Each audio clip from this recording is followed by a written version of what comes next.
রাশ, এটা হচ্ছে 2006 model, 9 registration, black কালারের গাড়িটা অত্যন্ত ফ্রেশ। দেখেন 13 সিরিয়ালের নাম্বার। একটু ভাই এই সাইডটা আসেন, প্রজেকশন হেডলাইট আছে। দেখেন টায়ারগুলি একবার নতুনের মতন, দেখছেন টায়ারের গুটিটাও অন্তরে যায় নাই। ওকে ভাইয়া একটু দেখেন, ভিতরে বিগ সাইজের একটা অ্যান্ড্রয়েড মনিটর লাগানো আছে। জি জি। এই দেখেন, এবং এই গাড়ির ট্যাক্সও কম ভাই। এটা ট্যাক্স কম ভাই। আপনার এটা 1500 সিসি। এই দেখেন টয়োটা রাশ। এটা লাকিস রাখতে পারবেন, অরিজিনাল অকটেন টাইপের গাড়ি ভাই ব্যাকপার্টটা কিন্তু খুব সুন্দর একবারে ভাই। এই দেখেন ডাক্তার চালিত গাড়ি ভাইয়া, অত্যন্ত ফ্রেশ ভাইয়া। জি।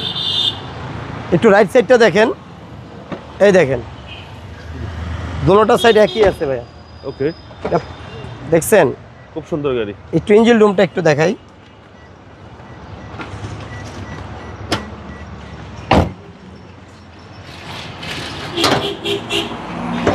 এই দেখেন চেঞ্জ রুম, সিসি হচ্ছে 1500 এর জন্য সিসি। ট্যাক্সও কম ভাই। ট্যাক্সও কম। টয়োটা রাশ আপনার প্রাইভেটের টাকাতে একটা জিপ চালাবেন আর কি। দামটা কত আছে? এটার দাম চাচ্ছি ভাই আমরা 12,50,000 টাকা আস্কিং প্রাইস। আস্কিং প্রাইস, আসলে অনার করা যাবে। আপনার শোরুমের অ্যাড্রেস? আমার শোরুম হয়েছে ভাই তেজগাঁ লাভ রোড, আসানুল্লাহ ইউনিভার্সিটির অপোজিট, এজিএম ভেহিকেল শপ। আসসালামু আলাইকুম। ওয়ালাইকুম আসসালাম।